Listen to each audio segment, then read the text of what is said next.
Go in there, go into the suffering, go into the pain of your life and say, why did this suck for me so bad? Why am I afraid of all this stuff? Because the only way you're going to fix yourself is to go all the way back to the beginning, to your childhood. That's where everything starts. And that's what's blocking most of us. All of us. Yeah. All of us. Everybody thinks this, my God, like my marriage is messed up. This is messed up. You have to go back to fix all your problems. It all starts from the root. Hey everyone, thank you so much for coming back. I've just spent about under an hour with our next guest, and I'm so excited to introduce you to him.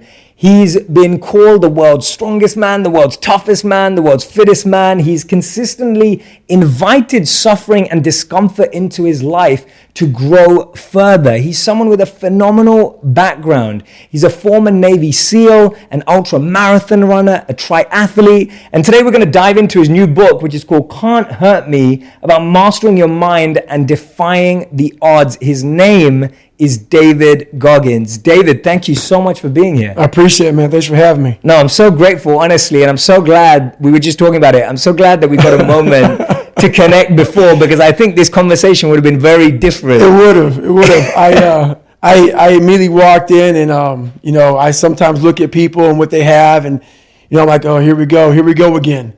But, I got a chance to know you, know a little bit about your backstory, where you come from, and know that we have some similar, just like a mentality of how to come up. So it was nice. Absolutely, man. I think what you've put yourself through, and I don't say this anyway, I'm not saying that I can say I've had the same experience at all. Right. But I feel we've been wanting to challenge our minds in the same ways. 100%. And that excites me, that desire, that hunger, even though we chose different paths. Right. I don't think I could have ever chosen your path. That we chose different paths, but we were testing the same parts of ourselves. Right. The mind is the one thing that we don't test enough. A lot of us are so afraid of that test, and that's the real test. That's where the real growth comes from, is the mind. So absolutely, man. Yeah. Absolutely. So I've had a beautiful fortune of actually diving into this book this weekend. Great. And I have to say, and I'm saying this honestly, so I was just telling you this earlier, 2017 to 2018, I read a book a day. I read 365 books in a year. I made a video about the books I read and how I did that. And then 2018 to 2019, this year, I read a book a week. Right. And one of the things I've struggled with recently, and I'm saying this as a compliment to you, right. is that it is so hard to read a book that isn't an article or isn't an Instagram caption or isn't a short video, because we live in a world where we're constantly consuming content. Right. But when I picked up your book, the thing I loved about it is the amount of effort that you've been through to give us, I'm sure this was suffering too, like writing this book, the amount of effort that you've been through to actually give us detail on your life.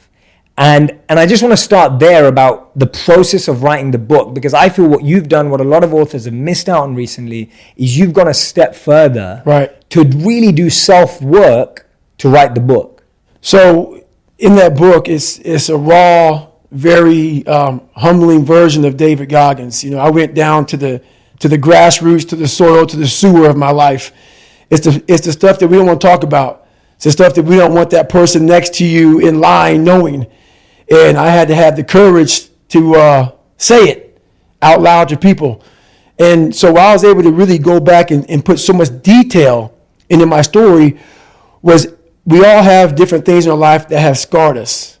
We want to act like those scars don't exist. So those scars, like, if you go out and you get cut, that scar is going to be there on your arm. You can go down and look at that cut and say, oh, or that scar and say, oh, that happened from, I was in the kitchen, or what happened. We have the same thing in our brain. I have all these scars on my brain from growing up, from, being abused, from suffering through life, from having a learning disability, from stuttering, from having just a really bad childhood. And so all those memories, I had to cut open that scar and go into it. And that was a hard process for me to do. Not only was that a hard process for me to do, for me to have the courage to share that with people, because I'm the so-called toughest man on the planet. So they think. So for me to break open that shell and tell people, hey, that wasn't always me. It's hard to do, It's hard to do. So it was a tough process. Yeah, absolutely, man. I'm so glad you did peel that back. Yeah, because it's so easy to live that title. Oh, yeah. But when you break, the fact that you had the courage to break down that title, Right. to actually lay it out, it's going to open up the door for so many more people. Well, I had to do it because, throughout this journey, I started becoming this new person. I started creating this new person. And people started seeing me as this amazing superhero. In the back of my mind, I knew the real story. And I was like, man, one day you have to really share it. I'm like, man, but do you have the courage? It's great to live right here. I've established this. People think you're great. Just stay here. Don't go back. Let's not go back. But the only way you can help people out is let them know that this is possible. So I had to go back and say, this is where I come from. Yeah. And where I come from is hell. Absolutely. And now when you go back, you talk about how your childhood was a nightmare. Right. Tell us about some of the defining moments in your childhood that actually framed that experience to being a nightmare. Well, my dad was a person that, he was an alcoholic. He was really big on being a powerful man. And he had two different sides to him. He had a side that once you left our house, so our house was the dungeon. No one knew anything about the inside of that house. The inside of that house was horrible. It was evil. Like the evil monster came out to play. Wow. But once he left that house, he was the nicest person on the planet. So no one knew, who this guy was. So the scarring started happening inside the dungeon. And my dad didn't really believe in us going to school. He had a family business, and the family business was a skating rink and also a bar. So my dad owned, it was called the Vermilion Room was the bar, and the skating rink was called Skateland. So from the time I was able to walk, I was working that skating rink. And I worked it from like 9 o'clock at night until like 12 o'clock in the morning pretty much. That's what we did. I'm 4 years old, scraping gum off the skating rink floor, doing stuff like that. Me and my brother and my mom. Once the skating rink was shut down, the bar would open up. The bar would be open from like midnight to like 4 o'clock in the morning, 3 o'clock in the morning. Once that closed down, we'd go upstairs and clean the bar. So by the time you work like this, I'm a young kid. It's time to go to school. So most time we didn't go to school. So we missed school a lot, but thank God for me. I didn't like school anyway. With a learning disability, with a stutter, I had white splotches all over my skin from being stressed out, hair, patches of hair falling out at a young age. And once my dad got drunk, that's when the nightmare began. And, he'd get drunk and he'd get violent. And we got beatings quite regularly, probably at least once or twice a week. And the beatings weren't like, hey, I'm going to give you a whipping because you did something wrong. It was like, hey, I don't feel good today. And you would get beat for that. And my mom got a lot of the beatings, and it would just trickle down to me and my brother. So that foundation of life that I didn't have, that's how it started off for me. And it's progressively got worse. So when you have a horrible foundation, it's like building a house on a fucked up foundation. This is what you're going to get. Any kind of earthquake or something happen, the house is going to go down. Sometimes, it doesn't even take an earthquake. It takes a little windstorm. So that was me. I was just a little windstorm away from breaking. Yeah. All the time. A windstorm away from breaking. But no one knew it. I walked around like I was a pillar of strength at a young age. But that internal conversation you're having back here is this weak little kid, very afraid. And I think that's what makes the book very powerful, because I take you there. Yes. I take you to that spot of, I'm superhuman now, so you think. But a lot of people have a lot of problems that they can't overcome. Absolutely, man. And I definitely felt when you were diving into that I was reliving it with you. Right. And I think you do that so powerfully in the book, because it's hard for people who haven't had the same experience to envision it. Right. But you made that possible. But the other thing that you do is I think you're highlighting something that is so huge for us, that I genuinely feel that so many of today's challenges that we all face as adults are because of our childhood. When did you realize that your childhood was something that needed healing, that needed transforming as an adult? When did that come, when you were like, I need to go back there to transform, to change my experience? It happened when I could never get over the hump. I kept on feeling like I was getting over the hump. And then one little windstorm, small little windstorm would come by and push me back to scratch. I was like, why? Why am I not, I'm learning how to read now. I was a junior in high school and couldn't read that well. a fourth grade reading level, because I would cheat on everything. And I learned how to read. I learned how to write. I taught myself all these things, all these disciplines. But whenever the first real big challenge would come, that little windstorm would push me back in the hole. And I realized, man, I'm fixing stuff on a surface level. I'm all surface, man. I'm not going deep into the cellar of my mind and fixing the foundation of my soul. My soul is broken. But I knew I could fix it, but I was afraid to go back. I was afraid to face the demons of my life, because you start lying. You want anybody knowing this shit about you. So you start lying about who you're not, and start creating a person about who you want to be, but it's not who you are. So that's when I started realizing, man, I'm never going to get over the hurdle. I'm always going to live on a surface level until I go deep, deep into the sewer of my mind to figure out and face all of these different demons. That's hard. It's hard. We all like social media. We all like everybody to see us for who we want to be. That's why we post beautiful things about us. That's not going to fix you. So I realized that, and that's when I started going back. So I was about 24 years old, and I went from 175 to almost 300 pounds. And that's when I sat down on my couch and realized we got to go back. And it started with me going back to my father. So we left when I was 8 years old. We went to a small town in Brazil, Indiana. There's about 5 to 10 black families in a town of 8,000 to 10,000 people. And there was a big hub of Klansmen that lived in Center Point, Indiana. And I talk about that in the book. So the Klan marched on the 4th of July parade in 1995 in Indiana. So when you come from a messed up foundation like I did in Buffalo, New York, where my dad beat me senseless, and now I have that messed up foundation, and now I'm here being the only black person. I call it the only in my book, being the only black person. My mom's working 3 jobs. We live in a $7 a month place. She's never at home. So it's not like I had some mentors coming in to help me. They're trying to put me in these different group places for like having some shrink talk to me and these 8, 9 kids, and one kid setting his house on fire, another kid's peeing in the trash can, another kid had a helmet on, banging his head up against the wall. And I'm looking at this at 8 years old. And I'm going to get back to your question that you asked me, but these are the things I had to go back and relive. I'm 24 years old now, and I have to go back to all these things that no one knew about me in this group place where I'm in this place where these people are crazy, and they think I'm crazy. And I'm looking at them thinking, I'm not crazy. You just don't know where I come from. I came from a place that truly damaged my mind, damaged my soul, and now I have to go back on my own to face this shit. So, at 24 years old, I sat there a lot of times, like one day, I woke up and said, I got to face this.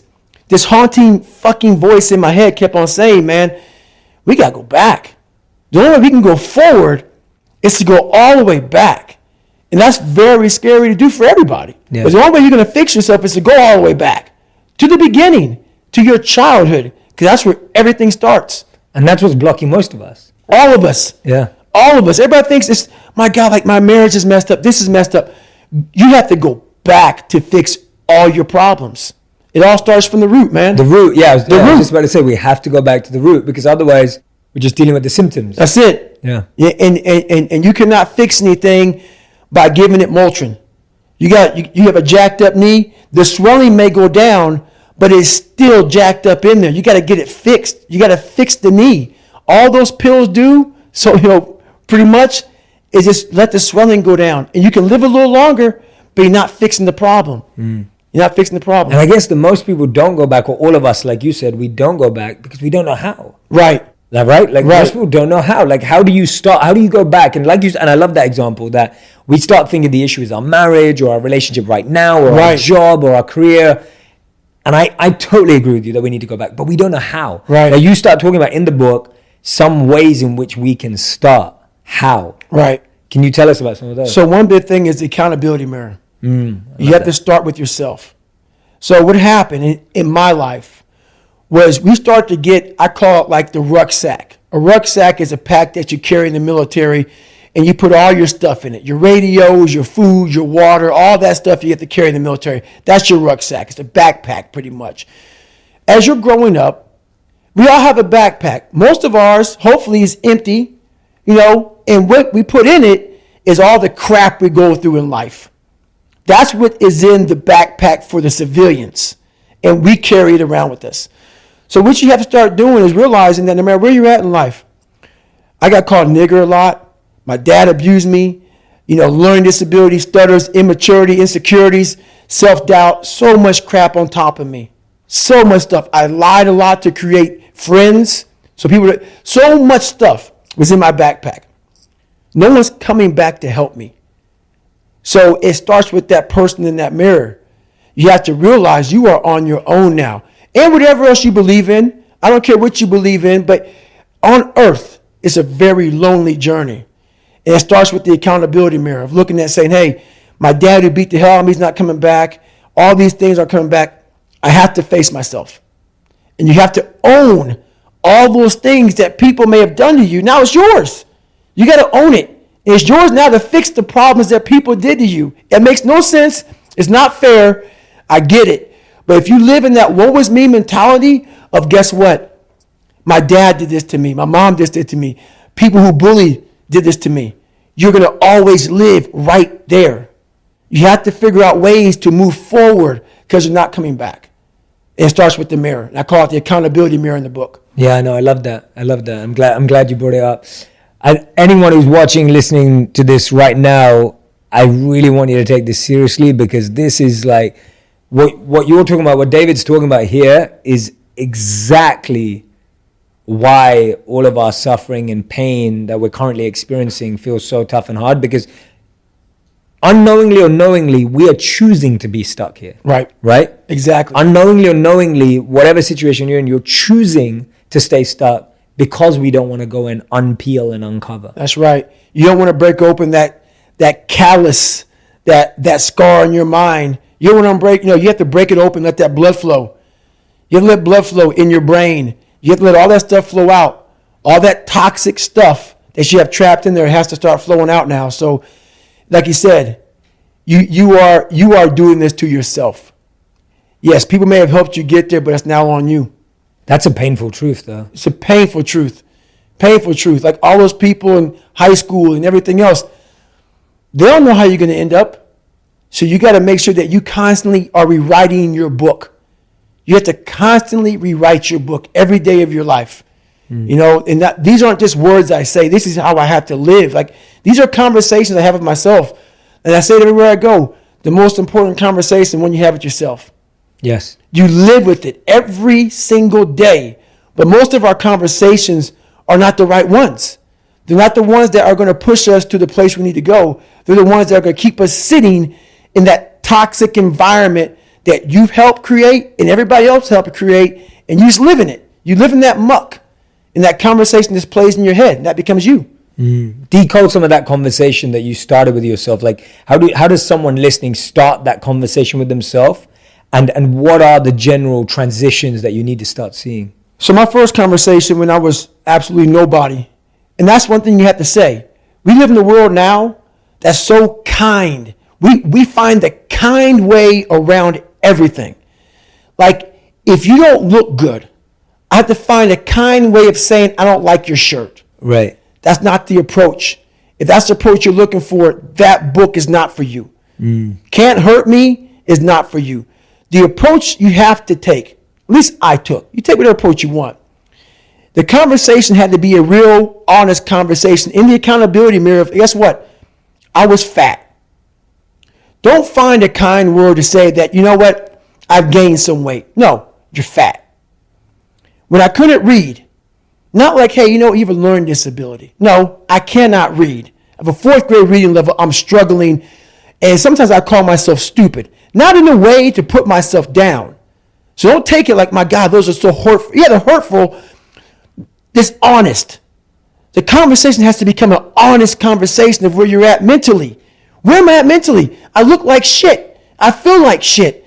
I'm falling behind in school. I'm lazy. My house is a mess.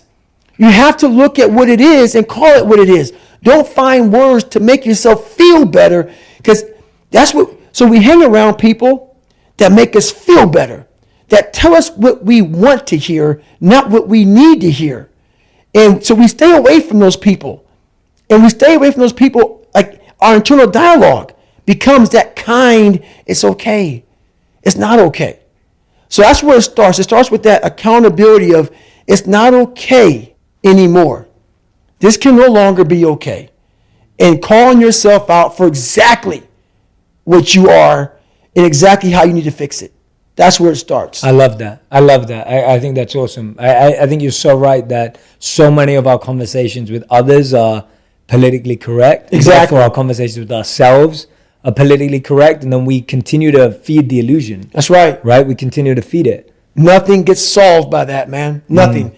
And if you look at America right now, and I won't get off on this, nothing is getting solved because there's so much racism. There's so many things, and that's just one of them. We can't talk about anything.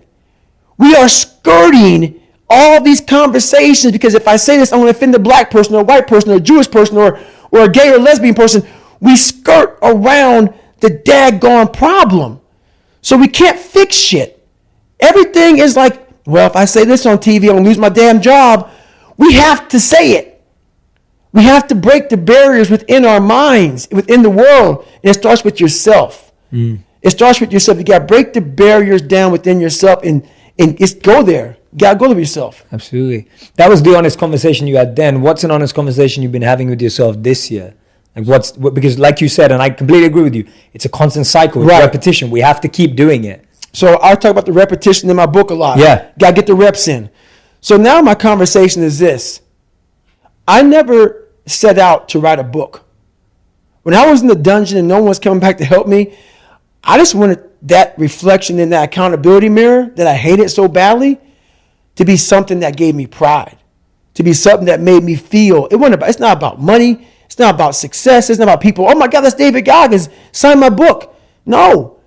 When I started this journey out years ago, it was about I just want to learn to read. So now I'm at a place now where I see the possibilities of human potential.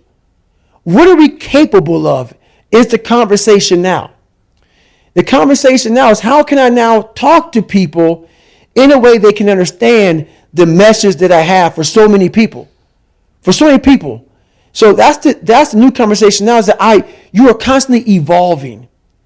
You never stay, either you're getting better or you're getting worse. You're not staying the same. So for me, I have to constantly be getting better. I have to constantly be evolving my message. So I'm constantly thinking in the quietness of my mind. That's a key point too. The world is so fast-paced. The world is so noisy. So my conversation now a lot of times is, my God, slow down. The world can take you here, be there, be everywhere. And I lose myself sometimes. So I catch myself in the airport. I catch myself in the plane where I'm writing stuff down. Okay, remember this, remember that. And I go, hey, hang on a second, Goggins. What got you here? This isn't what got you here. Slow the fuck down. Go back to the quiet place of that dirty mirror in that $7 a month place you used to live in. That's where you grew. So that's what I'm constantly reminding myself of. Go back to your roots. Now, I'm not saying go back to hell, but I'm saying don't forget where you come from. As you start to explode out of the gate when you become someone, my conversation is do not forget your roots. Do not forget your roots. Don't let this become so big that you lose yourself amongst the noise. Go back to the quietness of what made you successful. That's the conversation now. It's a constant reminder of that. I love that, man. That's the mantra. Do not forget your roots. Repeat that again and again. And I have a meditation that I developed for myself to do that for me that I want to share with everyone because it aligns so closely in what you're sharing. So every morning I sit and I look at my intentions to do anything. So whether there's a new deal on the table or there's a speaking gig that I've been invited to do or whatever it may be. And in your life, it can be anything, whether you're starting a new business, you're writing a book, it may even just be an Instagram post for whatever it is. And I look at whatever my options are and I ask myself, which ones of these is a seed and which ones of these is a weed?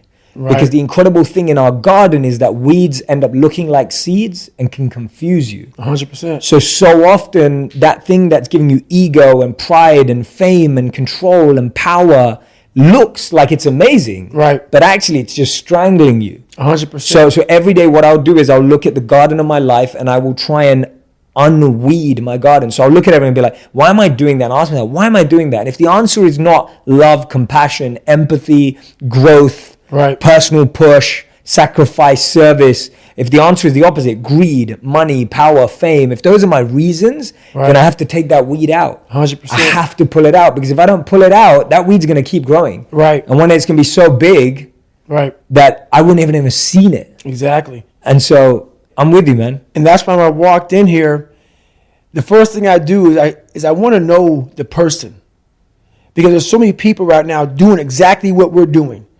What turns me off so badly is I see so many people out there trying to motivate people, inspire people, help people find what's going to drive you. I see all this shit. It's all fucking a bunch of shit. And I walk in, I see it everywhere. Everybody's got this going on. Everybody's got a new podcast, this about I'm going to help you find yourself. They're not living it. They're not living it, which is why I look at people, I'm like, what are you about? Are you actually doing what you say you're doing? Which is why when I heard some of your story, I realized that you have substance to what you're saying, which is why now I can speak to you. A lot of times I go on these podcasts and I don't want to fucking be there. You know, because I start realizing this person is just talking. He's not living. And we share this with people and we expect them to change. They can see right through you. They can see you're not doing this. So that's one thing about it. Don't do everything in your life for money. Don't do everything. Yes, we need it to survive. There's a great drive and passion behind doing things for the mind and the soul. There's a great drive in that. Everybody, man, you talk with such passion. This is a life. This is my life. So that's what I want people to get from all this stuff, man. Like there's something inside you. The brain is the most powerful thing. The mind is the most powerful thing that we have. It's not your phone. It's not the computer. It's not anything. It's your mind. And if you can tap into that, you can come from the daggone roots of hell and become such a great seed. A powerful seed that can grow into some great daggone garden. And people don't get that. It's all up here. The power and the magic's up here. Yeah. No, I really appreciate that, man. And thank you for saying that, because for me too, that was, my desire, what I was sharing with you earlier, is changing people's relationship with perception. Right. And when I started, I'll be completely honest, when I started making videos or any of this, and I've been talking about these things and studying them for the past 13 years. And when I started making videos, which was only 2 years ago, I had no idea that anyone would care. Right. I made it because I wanted to share what I'd learned. Right. And I put it up, and I genuinely thought my life was going to be, I was going to go to my 9-to-5 job, my 9-to-9 job. I used to work 12 hours a day in the corporate world. And I thought, that's what I'm going to do. I'm going to make videos on the weekends. Right. And hopefully they'll help someone. Exactly. Like there was never a desire for this to be anything more than a service. Right. And so when I hear you say that, and also just about how much we perceive each other, and how we perceive other people, etc. Right. It's so important for all of us to give each other the benefit of the doubt. That's right. And hear from each other. Right. To connect. Exactly. To see. Like I said that to you earlier. I already knew I was gonna like you. Right. I was hoping you were gonna like me. I didn't know that about you. So I make sure and that's something that's very powerful. A lot of times we hear about someone else through the grapevine. And then I won't like you because I heard from somebody else that they don't like you. Always do your own judging. Always meet the person. Look at the person in the eyes before you say you don't like that person. Listen to their story. Listen to who they are. Listen to where they come from, how they lived. Get your own opinion about people. It's very huge. A lot of people didn't like me coming up because they see this hardness, this crust. Break away at the crust and see what's inside that person. Absolutely. And don't judge a tweet. No. Don't judge one post. No. Don't judge one message. And don't judge somebody from 30 freaking years ago. Or I say 30 fucking years ago. There's so much stuff going on right now in the world. People are trying to evolve. Let them evolve. Yes. Let them evolve. Don't bring them back don't bring them back where they came from. Yes. If someone wants to get better, don't bring them back to where you knew them when they were a piece of shit. Let them fly. And if you feel like hell because they went away and they escaped the hell that you all once lived in, fix yourself. Fix yourself. Don't hold them accountable because they got away. Don't constantly remind them that they were once here. Fix yourself. Because a lot of people feel like crap once people start to leave their little nest, like if you're an alcoholic. And this guy says, I'm going to stop drinking. You want to bring them right back in. No. Look at yourself in the mirror and say, wow, this guy's doing better. Take that feeling of feeling like shit and do something about it. Change your own life. Absolutely. Well said, man. Well said. Do you think we do that subconsciously? We don't want to see other people grow and fly because we're not growing and flying. That's 100%. It makes us feel like shit. It's a constant reminder of where we're at in life. When you see people start to, even this one person, let's say you have a group of 10 friends, best friends, you guys party, smoke weed, drink. You guys are just 9-to-5ers, making minimum wage. We're just getting by. Like Good Will Hunting. Mm-hmm. You watch that movie? Yeah, absolutely. Love it. That guy wanted to stay there. Matt Damon wanted to stay there. You know? Ben Affleck was like, no, man, get the fuck out of here, man. That's the kind of people we want to be around. And those people, very few people like that exist in those crowds because you are a constant reminder of who they are now. This guy got out. Now, every day I wake up thinking, God, I'm a piece of shit. Mm-hmm. I'm a piece of shit. But I don't have the courage and the strength and the self-discipline to do what he did. So it's a constant reminder. I don't have the courage, but you do. Mm. You do have the courage. You just got to find it. Absolutely. You got to find it. That's the hard part. Yeah.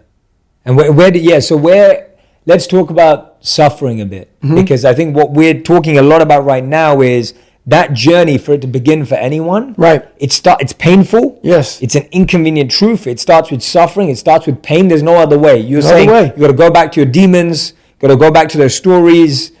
It's suffering. How have you changed your relationship with suffering? Because I think everything's a relationship, and your relationship with suffering fascinates me. Right. So I want to know, how have you evolved in your relationship with suffering and discomfort? So think about it. When I say suffering, people cringe. People, that's the one word, whenever I post about it, people cringe. It's not about suffering and how people may look at suffering. Like you have to just go to a place that just every day of your life is suffering. You have to tap into suffering every day of your life because we have so much scarring that we have to clean up. You have to look at suffering as almost like I look at failure. To succeed, you must fail. In failure and in suffering, all the answers are in there. All the answers to all the test questions. The test is your life. All the answers are in there. You have to live in suffering and pain and failure all the time. You have to learn, I need to visit it. Like people hate working out. You're only going to visit working out maybe an hour a day. 23 other hours of the day, you're not in it. Mm. But how you become in shape is you must visit suffering, visit working out 1 hour a day. Visit suffering 1 hour a day. Visit your past failures 1 hour a day. The relationship with it is the answers are in there. They are in there. Within the suffering, go in there, and I call it the live autopsy. The live autopsy. How you find out someone died? They crack you open after you're dead. How you can live is do it while you're alive. Mm. Go back in your brain, crack it open while you're alive. Don't wait until you're fucking dead to figure out why you died. Do it while you are living. Go in there, go into the suffering. Go into the pain of your life and say, why did this suck for me so bad? Why am I afraid of all this stuff? Why have I shut down the whole world? I guarantee you, I'll tell you why you shut down the whole world. It's in these nooks of the suffering within your brain, in the scarring, are all the answers to why you are on the couch feeling sorry for yourself. They lie within the scars.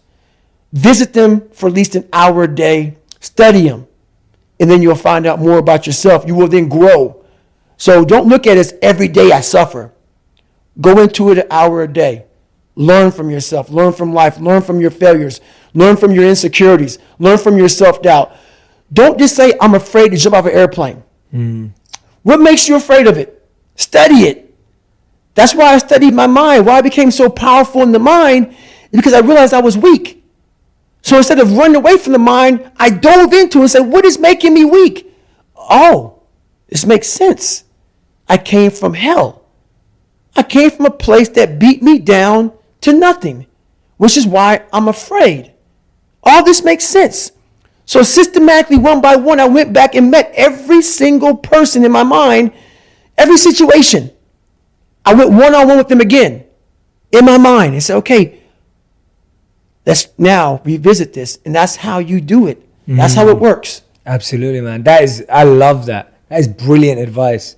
Brilliant advice, because it's observing and self-study. That's it. Like observing and self-study, becoming an expert in observation That's right. of oneself. And the reason why that process can be so challenging, or that process, is because, like you said, and I love that, you literally went through and re-met every person that caused you pain. I love that. And guess what? People say, how'd you do that? You know every painful moment. Yeah, you remember it. You remember it. We try to put it under a rug, lift the rug up, you'll find them. Yeah, the dust will come up. Yeah, it'll come up quick. Yeah. So that's how I was able to write that book. Yeah. You don't forget that shit. No. You want to. Yeah. And that's where you fail. By trying to forget it. That's where you fail. That's where there's no growth. Let's just move forward from all this. Yeah. There's no growth there. There's no growth there. No. You just want to forget about it. Yeah. You will continue making the same fucked up mistake. Yeah. You will continue doing the same things wrong if you don't go back. Yeah. And the challenge we have is when we do revisit it, when someone tries or starts, they end up revisiting it, but then we end up, and me too, all of us, like I'm not saying whenever I'm referring, it's me too. It's also, we become complaining or criticizing or comparing. Right. So we do start, like I know a lot of people, and myself too, I sometimes start revisiting something. Right. But then I just use it as a crutch or an excuse. Then I'm still not getting there. That's right. I do the same thing. Yeah. Right? I do the same thing. How have you broke through that times when that's happened sometimes? So as I'm talking and as I'm going back, I'm very aware that I'm going to do that. Yes. And I may do it for 45 minutes. And then I'm like, you knew you were going to do this. You have to be very aware of the conversation you're having while you're doing it. Because your mind chooses the path of least resistance. Your mind has the ultimate tactical advantage over you. It knows what scars you. It knows your fears. It knows your insecurities. And it protects you. Which is why I talked about the 40% rule in my book. The 40% rule is all about the brain has the tactical advantage over you.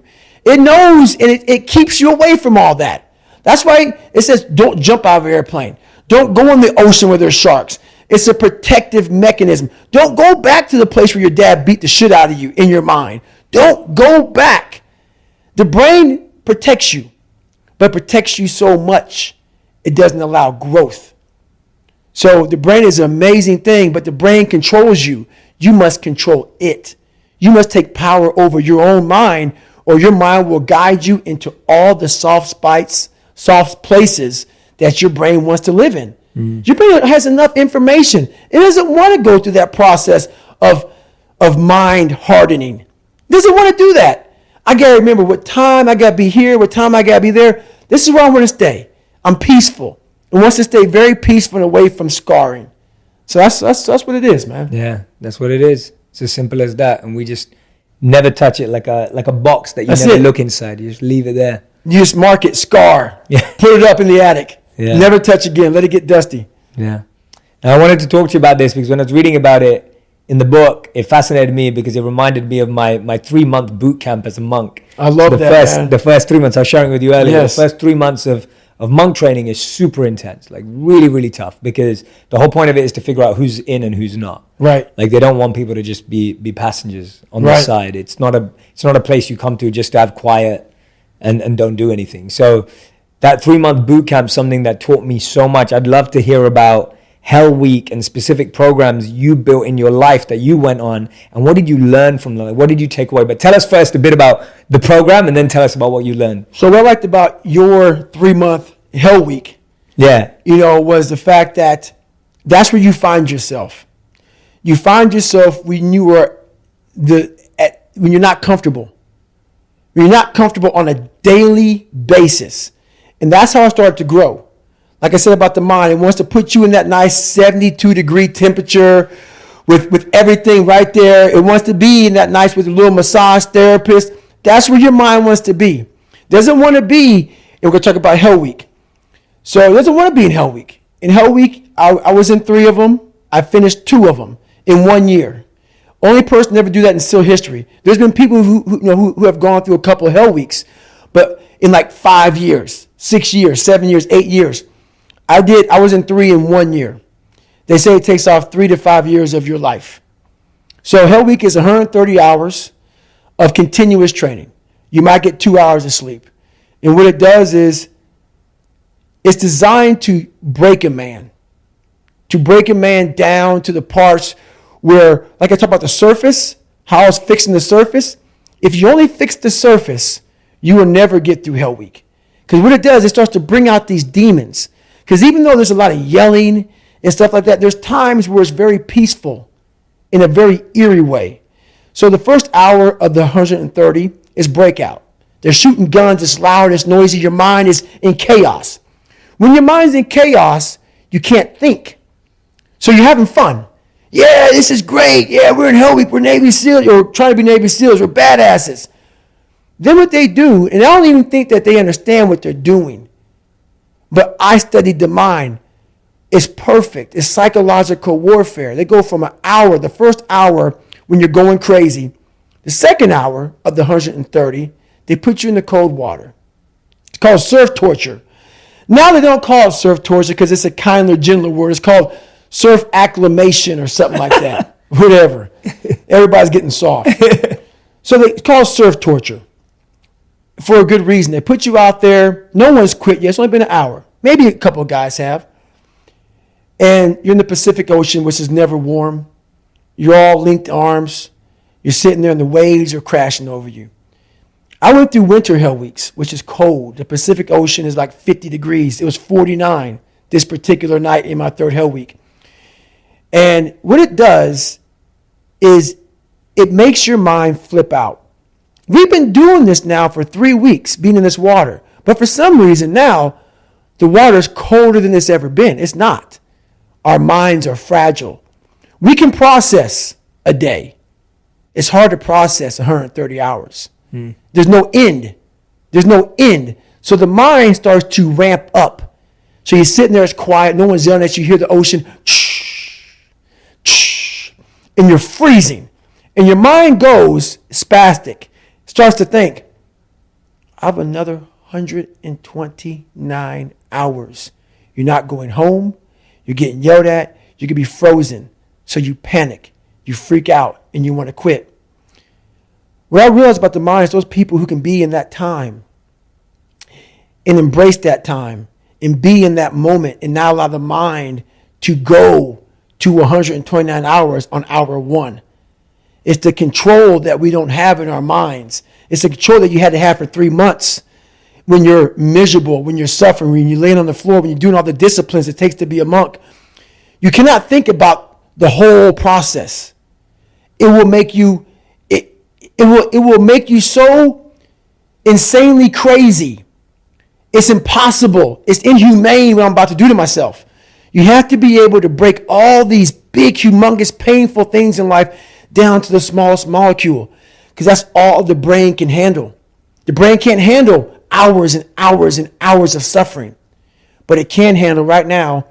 I'm in the Pacific Ocean and it's very cold and this is what I'm doing.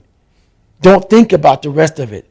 So that's what I learned from Hell Week. That's what I learned from being in 3 Hell Weeks. That's what I learned from all the military. I went to Ranger School. I went to all these different schools to learn all of that, to learn how the mind processes. So I talk about theorists. I talk about practitioners. A theorist is a person who reads a book, doesn't do it, reads a book, learns about something, and then talks about it. A practitioner is myself. A practitioner is a person like me. I wanted to be an expert in the mind, a mental toughness guy, beyond mental toughness. The only way to do that, in my eyes, is to put yourself in hell. Put it in hell repeatedly. Repeatedly put yourself in hell and study how you process it. And that's how I was able to come up with all these different ways and all these different tools to slow the mind down in hell, because the mind just speeds up. The mind wants to get out of the painful situation, the suffering. It can't process it. So that's what I realized by going through all these different processes of being in hell weeks. Is just that. I love that, man. How That's the mind amazing. processes in hell. Were you ever scared that you would lose the processing ability to be able to coach yourself through it? Were you ever scared when you were there? I was there's some times where the mind gets overwhelmed and you cannot slow it down. But by these certain tools I developed, by not allowing your mind to get away from the moment, you have to think about the exact moment that you're in. But I saw when I was younger, the moment became too big. When it became too big, I spazzed out and I would quit. But now I don't think about even like an hour from now I'll be eating. I don't even go there. Because then your mind, no, we must embrace this, because now you have to be a leader in this moment. It's not about you just getting through it. I had 5 guys, and 6 including me, in my boat crew. Now I was the boat crew leader. So now another trick is this: if you don't think about yourself, there's no pain. Which can also lead to pain later on in your life. But in these moments when you're struggling, if you are a true leader and you're worried about your men or women beside you, your mind doesn't care how cold you are anymore. Your mind's only worried about taking care of the men and women beside you. So I started realizing, man, if I take care of these cats to my left and my right in the worst moments, my mind is no longer thinking about, you're miserable, David Goggins, get the hell out of here. You're thinking about, how was John? How was Andy? How was Sam? How was Pete? How are you guys doing? You're not thinking about me. So there's so many things you can do to get outside your own head to then allow your body to just be like, hey, we're just a machine. But you have to let your mind be able to process all these different tactics to do that. Take a different vantage point in life. When you are in the hell, you can't see the beauty of being in it when you're in it. Get on top of that mountaintop in your mind. Get on top of that mountaintop and look down on what you're doing. You can see a whole different world, and that world is beautiful. But you got to get a different vantage point in the suck. Don't be in it. Spiritually, get out of it. Get that soul. Look down on what you're doing. Be amazed by the process of where you're at now and where you came from. Wow. I've got so many questions from that. Okay, let's start with, you said, and I love that. So you said one of the tricks is when you stop thinking about yourself, because when there's no self, there's no pain. No pain. And you start living for your team, the other people suffering. I said, I love that. Yes. Totally understand that. Servant leadership, wanting That's to right. go beyond oneself. But you pointed out something really fascinating. You said it can lead to pain later. That's right. Explain that, because I get that. And So I've had this mentality for years. It got me through a lot of hard times. You cannot use it every day of your life. That's what I was thinking. Yeah. You cannot use it. I used it as like, my God, this is the perfect, I found it. This is the trick. You don't even matter. You're just a machine. You are a machine. That's just like a lever. That's all you are, man. You're not. And in my book, I talk about what that lever starts to get rusty, starts to get crusty. It starts to, like, I can't even think about anybody but myself. So through the process, what I started to learn was that helps a lot. And you can tap into that all the time. But you have to be able to heal yourself. You have to be able to recover yourself. It can't be something that you continue to do and do and do. There has to be a recovery process for your mind, your body, your soul, your spirit. Encompasses your whole body. So those are tactics, but those tactics must be oiled up. That lever has to be oiled again to go back in it. Absolutely. Yeah, it's not an emergency use, but it's used in specific moments, Exactly. knowing you can go back. And it's so true that for so many people who want to serve, it becomes the default. And I made that mistake myself. When I became a monk, it was because I wanted to wake up every day and serve. That was my goal. I was like, I want to wake up every day. I want to use everything I've been given to serve humanity. I just want to serve people. I just want to give. And I was just being that. Right. And so I would go through sleepless nights. I would push myself for weeks on end to go further for other people. And it was amazing because it felt fulfilling and it helped them too. But after a while, I was broken. I lost my voice for 6 months. I was eating out of tubes for 6 months. That's I was right. writing on a whiteboard. You know, it was just my whole life kind of crumbled. I was sleeping 14 hours a day then because my life kind of went to the other side. Yep. Because I'd worked so hard to just give, and I loved it. But in the process, I kills broke you. myself because I wasn't refueling. I wasn't That's right. renewing. That's right. Even though I was still taking, I was still meditating, I was still doing everything. Yep. I talked about that big time in my last chapter, Yes. how it just takes me to nothing. How I'm where you were at. You know, it's taken me 5 years of doing my meditation, my stretching, my eating right, my sleeping right. And you have to be on a constant reminder. Almost like how you put a reminder on your phone, 15 minutes, you got this. That has to be in your brain. You've done too much. Stop. And what happens in life is that we start to see our lives become so successful. We're making money. We're doing this. We're doing that. I want more. I want more. I push harder. I'm all about pushing hard. Don't get me wrong. Obviously. I'm all about it. But to push as hard as you can, you have to be mindful of the machine that's pushing. It is going to end up dying. And then it takes years to get it back. So you lose that time. Totally. That time is gone. You know, I lost 5 years of I could be crushing it. Where now I'm just now back to crushing it, realizing, God, man, I learned the hard way. That's really sometimes the only way to learn. Yeah, sometimes, yeah. Sometimes the only way to learn. That's how I've learned the best. Yeah. How do you know those indicators? So what are those indicators to know I'm pushing too hard or I'm suffering too much? Because it's hard to know, right? Everyone gets in the gym even once a week or whatever, and it's like if you don't go often, you can feel like you're falling Right. apart after 10 minutes. Do me a favor. Go to the first. Yeah. Go to the first page of not my fault. Go to like the first 3 pages of that book. You see one sentence. Okay. To the unrelenting voice in my head that will never allow me to stop. Okay. The unrelenting voice that we all have. What happens to that voice? I'm going to answer your question. We all have a voice in our head.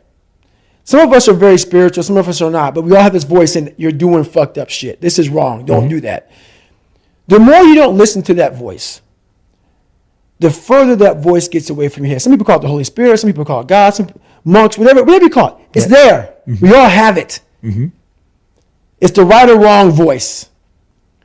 But the more we don't listen to it, the more that voice goes away. And the only voice you hear is yourself. When the only voice you hear is yourself, you're wrong. There's a voice that guides you through life. And sometimes it's guiding you in a direction that you don't want to go. That's usually the right place to go.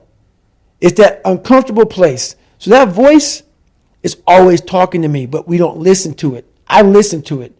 And when I start getting anxious, nervous, like we all know when we've done too much because it's telling us, I'm getting tired, I'm wearing down. But we go. I start talking to my fiance, hey, I'm doing too much. You start now, like I did in Hell Week, like I do all the time, the 1 second decision. It's that decision when your mind starts to get so amped up. Whenever you can't hear yourself think, you got to slow down. Whenever you're living off a schedule, every day's a schedule, you have no time for yourself. When you start, and we all know it, I don't have time for this anymore, I don't have time for that anymore. That's when your mind and your body are saying, think about that. I'm neglecting my fiance. I'm neglecting my disciplines of life.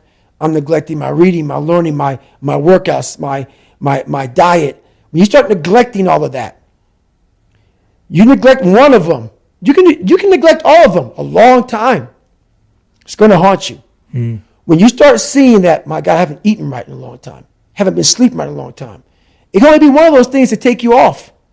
So I'm very aware of my eating, my sleeping, my disciplines of life. If I start to get too far away from them, it's a hard stop.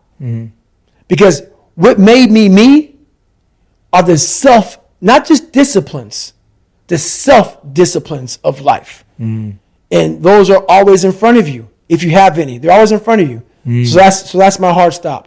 Yeah, I love that, man. That's great advice. And I guess a simple example is of like sleep. Like when you wake up in the morning, That's right. There's a part of you that's going, I'll just go back to sleep. Exactly. Right? When we used to wake up at 4 a.m. as monks, sometimes 3, it's like there's the part, and then that's what you're saying. And then all you hear is yourself saying, oh, it's all right, just go sleep. It's okay. That's right. But then that voice has got quieter that says, no, you need to get up. That's right. You need to get up. and you've just pushed it away. You just pushed it away. And that's the discomfort that you need to That's right. embrace. Exactly. So those voices are very important. They can guide you. And that's the thing about it. Like I said, the mind's the most powerful weapon in the world. Yeah. It can guide you to being very comfortable also. Yeah. So you gotta be careful. The mind will trick you. Yeah. And it's saying, just sleep in today. You deserve it. Yeah. Sometimes you don't deserve it. So there's that fine line of the mind getting the tactical advantage over you to where you're like, I've worked too hard. Yeah. You really haven't worked hard enough. So yeah, absolutely. Yeah. In when we were trained as monks in the Vedic philosophy, it talks about the difference between the mind and the intelligence. So the mind is compared to a child and the intelligence is compared to a parent.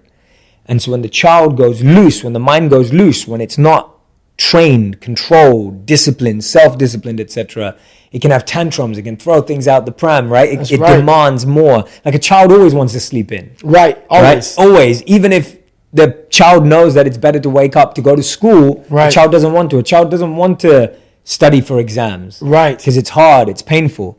And the adult's role, which is the intelligence, which is often we forget that it exists, the intelligence is that voice coaching the mind. That's right. But what often happens is the intelligence just tries to shout at the mind like a bad parent. Exactly. The parent just shouts. That's 100%. No teaching, no education, no knowledge, just shouts. That is 100%. The way you explain that about the child's mind is 100% the truth. I just want to sleep in. Always throwing tantrums. Never getting what they want. Whenever they don't get what they want, they throw a tantrum. But what happens is we never grow. We are 40, 50, 60 still throwing that tantrum we once did at 7 and 8 years old. So people think with age is growth. No, it's not. You have to go back into the scarring to get the growth. Absolutely, because if with age you just repeated what you did when you were younger, exactly. It's just stronger. That's it. Right? You've just strengthened a bad muscle. I'm throwing a bigger tantrum at 43 than I did at 8. Yeah. So true. Yeah, you just strengthen a bad muscle. Stronger, stronger, stronger, stronger. And then that can break you. 100%. Yeah. That's why I love the monk mentality. Yeah. And that's why I talk about my book a lot too, is that mentality. I'm not one, but I've taken a lot of the disciplines, the self-disciplines from that mentality to grow. Yeah, I love that, man. That's what fascinates you so much. And I'm excited for us to, this conversation is phenomenal and I'm loving it about your book. And I'm excited to have more offline conversations too, because that's literally why I did it. When I met monks who were living extreme scenarios, and when I look at you, I think about it too. You're an extremist, right? In a good way. I'm saying in a good way. Like and when I became a monk, it was the same thing. I had to go to the edge of myself. That's right. Like I had to go to the extreme of myself, 100%, to then realize where I could be placed. And what's funny about that, I often say it, on the other side of that extreme place that I call suffering, call whatever you want, there's a whole nother world that people have not even examined. But you have to go to that extreme place to examine it. We want to stay here in this comfortable place. Once you're willing to push yourself to that extreme place, it's like a whole nother universe. It's almost like you're an astronaut and you've examined something like up in outer space. No, it's always been there. But you have to be going through all the muck and all the shit to examine it. You realize, wow, God, through all this crap, there's a whole nother universe over here in my mind. Yeah. Whole nother universe. Absolutely. And what's your take on capacity in the sense of, so if someone's listening right now, someone's watching or listening to us and they're just like, you guys are crazy, right? I hear it all the time. Yeah, I'm sure you hear it all the time. All the time. I haven't actually, the reason why this is so exciting for me, and I'm sure you can guide me a lot, is I haven't shared as many moments of my story, even the ones I've shared with you today. I've not really shared them because I'm writing them right now. Right. But I'm sure you hear it all the time that you're crazy. What's your take on capacity? If someone's listening, they're going, David, right, you can stand in the middle of the ocean and it's 49 degrees and you can do that. But for me, that suffering is me just starting something new. Is that true? Or can they also achieve that capacity? They can also achieve that capacity, which is why I wrote the book, So Raw. Because what we do so well in this world is we see superhuman people and we title them. The second we title them, what that does, that gives us a get out of jail free card, is that they're the 1%ers. I'm not even going to try to do that because that's not even in me. God made them special. They're special people. There are no special people. They're special minds, and the mind can be created on your own. You can do that yourself. So that's why I write the book like I write it, so people can look at me and say, my God, he came from this? He had to overcome all of this. So I take away all the titles, even crazy, even the fact that he's superhuman. All those titles are now stripped away. But what's funny about that, you will have my book in your hand. You will read it in its entirety. You will hear the audio book, whatever you get. And by the time you get to chapter 9 or 10, you already forgot chapter 1, 2, and 3 of the hell I came through. That's how fast the mind wants to soften you up and say, this guy's just nuts. He's superhuman. That's how fast the mind, you already forgot what you read. And you love the book. You're loving the book. And you already forgot the first 3 chapters because your mind is saying, this is impossible. It's already guiding you down that path of least resistance as you're reading the book. That's how powerful it is. So we got to constantly remind ourselves of, go back to chapter 1, 2, and 3. Always remind yourself of those chapters, of that you can also do this. But you have to first self-examine or live autopsy your own personal life. The tricks of the mind, man. That's it. That is such a great explanation of how fast the mind can fool you into So something fast. someone has just explained. I do it all the time when I speak to people. I tons of speaking gigs. And I break my life down. And by the time I leave, my God, I'm like, you didn't hear the first 30 minutes of my story, did you? Yeah. No, I heard it, man. I'm like, but you forgot it already. The mind's already tricking you. Yeah. I love that, man.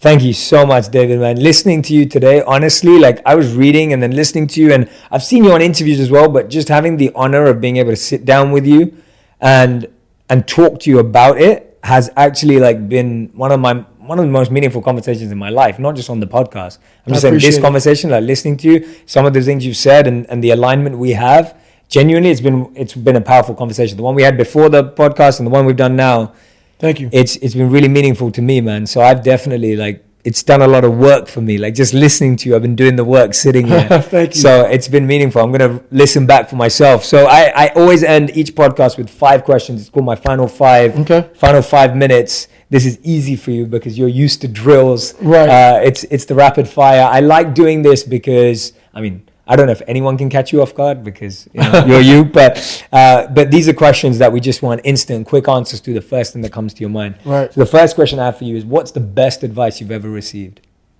I didn't receive any advice. And that's the thing about it. When I grew up, I just didn't receive any advice. My family was in such turmoil that the best advice I received is from myself. And that has to be to study yourself, all the bad, because the good's already there. You need to study that. Study the bad stuff about yourself and learn from that and grow. I love that, man. That's such a beautiful way of looking at it. And that's true because I think we live in a culture where we're waiting for someone else to come solve our problems. Yeah. Right? We're living in that culture. I was very blessed to not have that. And, and that's how I looked at my life too, not to get off the 5 questions, but I looked at my life in a way that I was able to find so much strength in negativity. I was able to flip it upside down versus me thinking, woe is me, my life sucks. I was able to say, my God put me in the perfect training ground to study myself, to become a straight up, scientist of my mind. Yeah. So absolutely. Yeah. Don't worry about going away from the 5 questions. I did it. I was getting into your answers. Second question, can't hurt me. If there's anything that can hurt you, what is it? Oh, there's tons of things. Yeah. Everything I talk about, I was afraid to jump out of airplanes, afraid of cold water, afraid of myself. So there's so many things that can hurt me, but the biggest thing that can hurt me is myself. Is allowing my mind to get away from the reality. We build a false reality in our minds. The real reality is the one thing that the false reality is the one thing that can hurt you. Yeah. The real reality is the one thing you can help and fix yourself. Absolutely. Third question.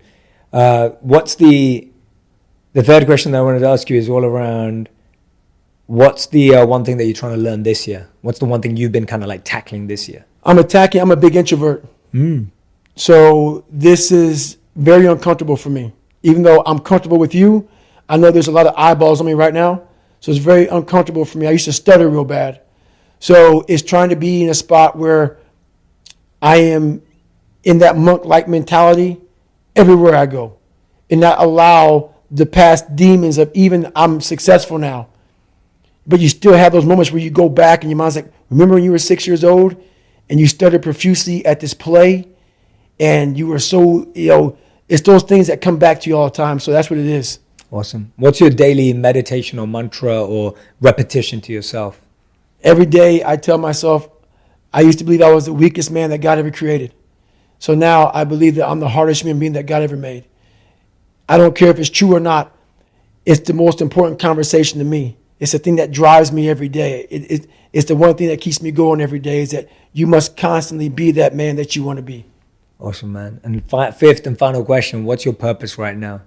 My purpose right now is to continue. I used to have a wash rag when I did this.